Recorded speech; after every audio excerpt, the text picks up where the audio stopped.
watching Dismount, and so now I'm gonna show you how to get into the Galen context. So first you go to here, the Johnston Community College library site, and scroll down to here, U.S. History and Context. I'm already logged in, so I don't have to do anything, and then I'm gonna search up William McKinley.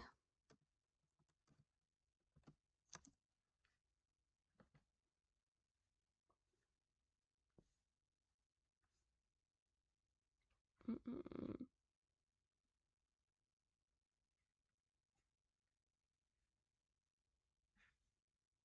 True.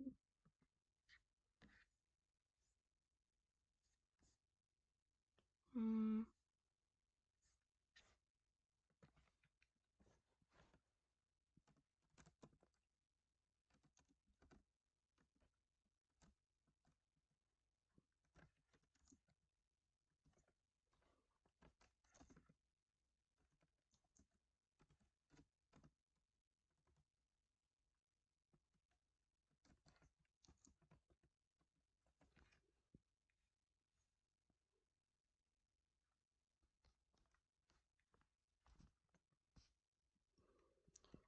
Here's one of them.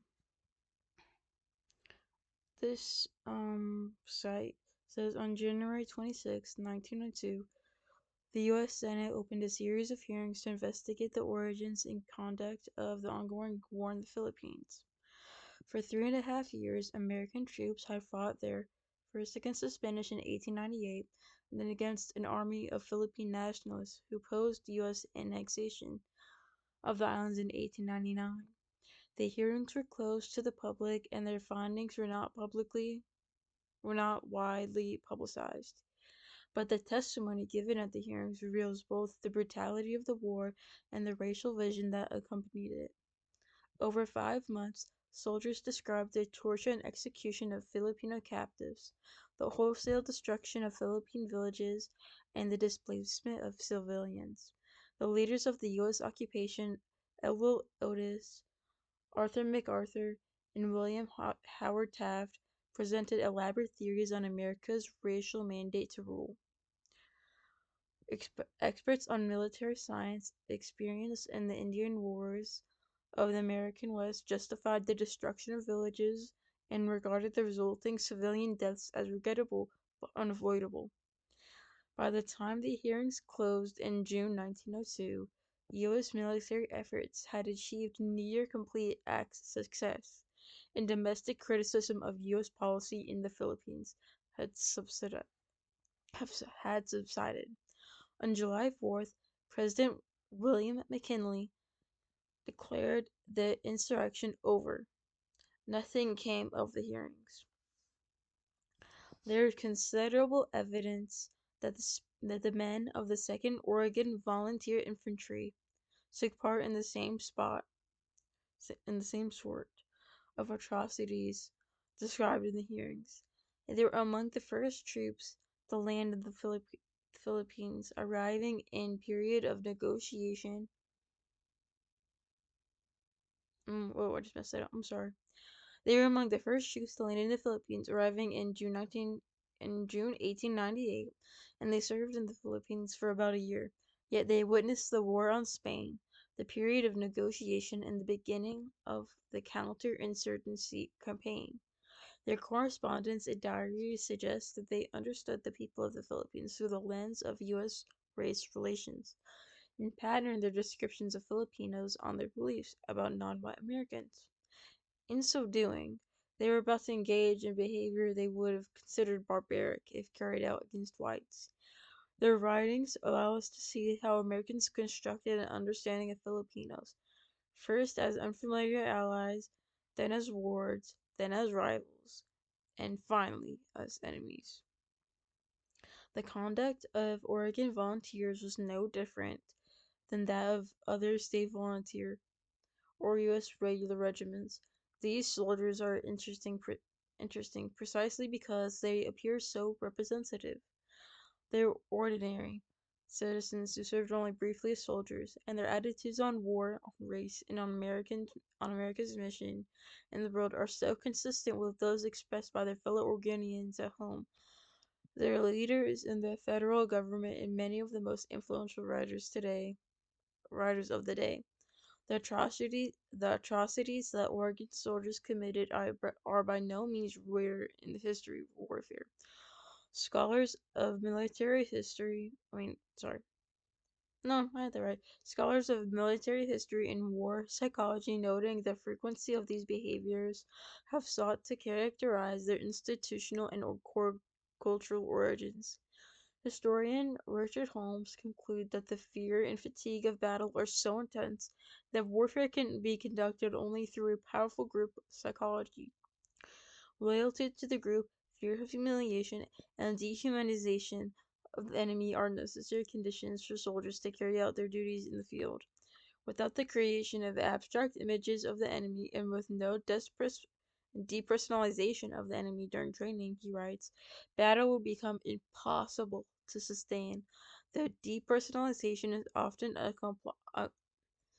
is often accomplished by seizing on a racial, religious, or ideological characteristic of the enemy.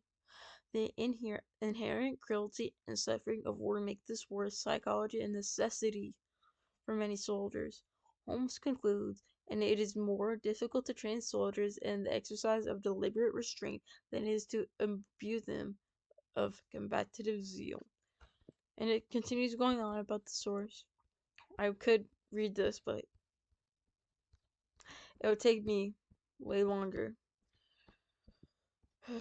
um, but essentially, to summarize what I just read, it's about the Philippine War and how soldiers, especially soldiers from Oregon, had to desensitize themselves and depersonalize their enemies so they could actually fight the battle and just work as well-oiled machines, which soldiers are well known for. And now moving on to the next part. I'm gonna close this out. Um,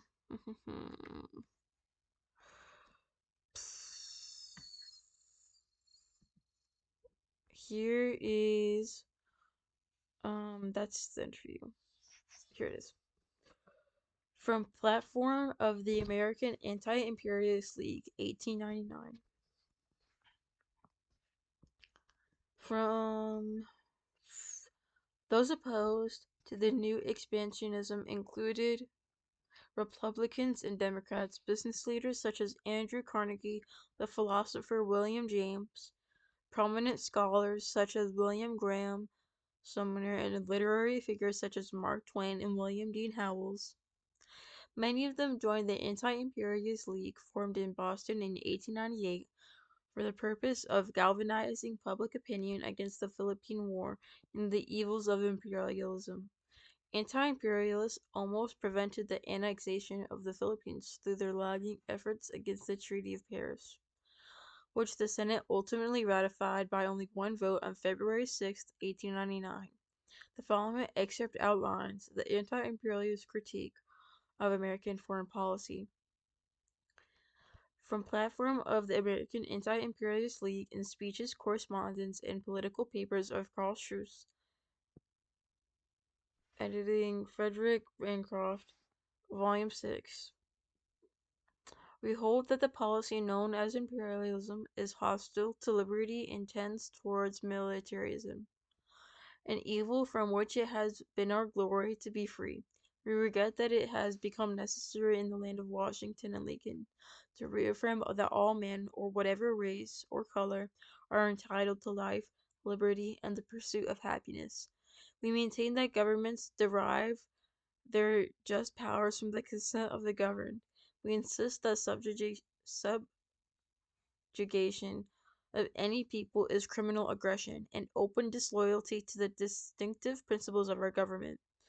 We earnestly condemn the policy of the present national administration in the Philippines that seeks to extinguish the spirit of 1776 in those islands We deplore the sacrifice of our soldiers and sailors whose bravery deserves admiration, even in an unjust war. We denounce the slaughter of the Filipinos as a needless horror. We protest against the extension of American sovereignty by Spanish methods. We demand the immediate cessation of the war against liberty, begun by Spain and continued by us.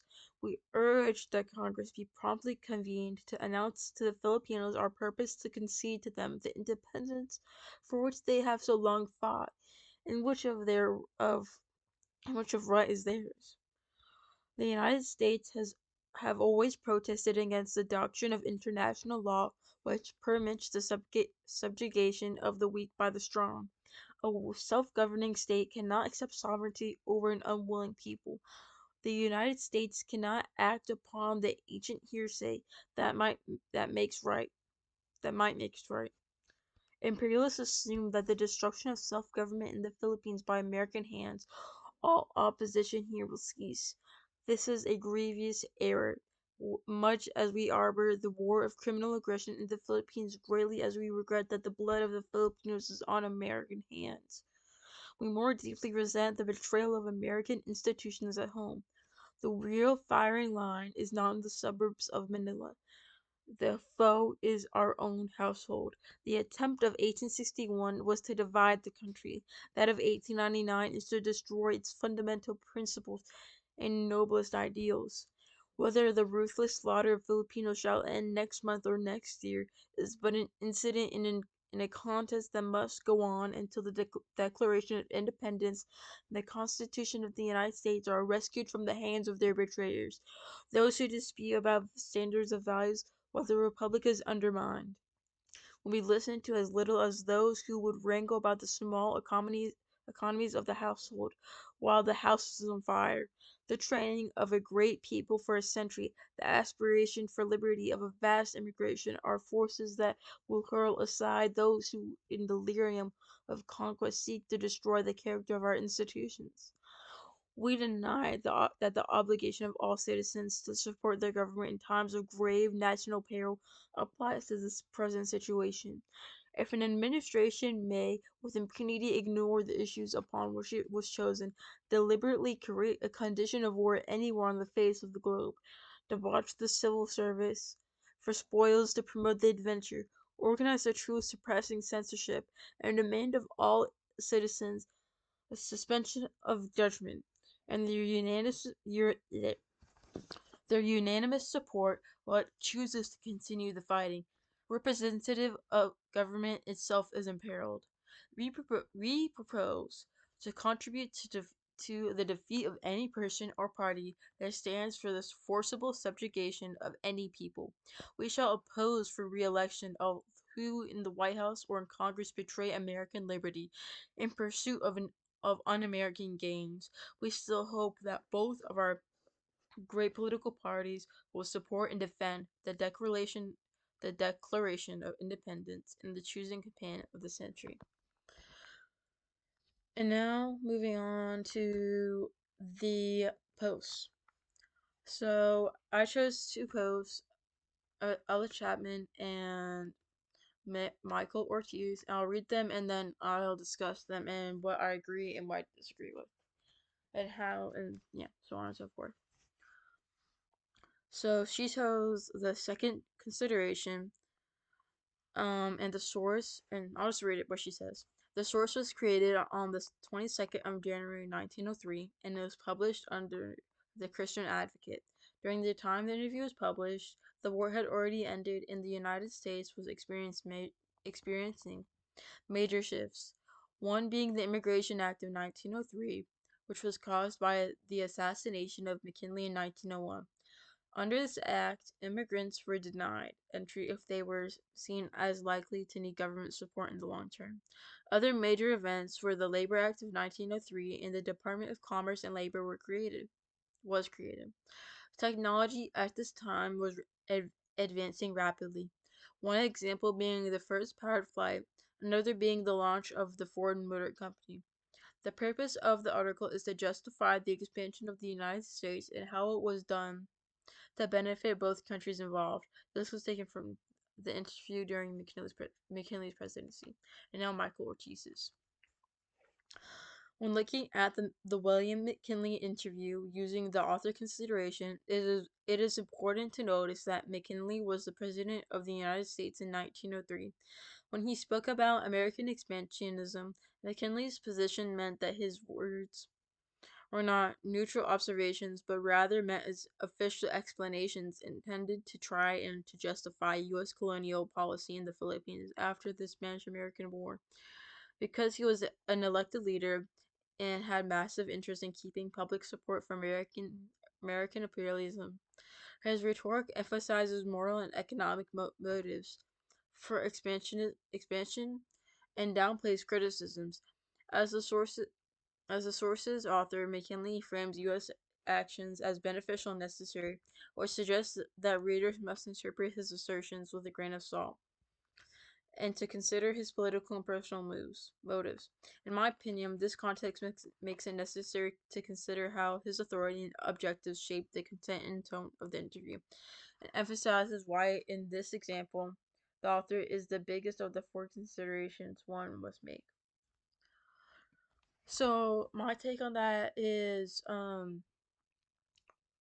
McKinley was in some ways wrong, but he was also right. I feel that um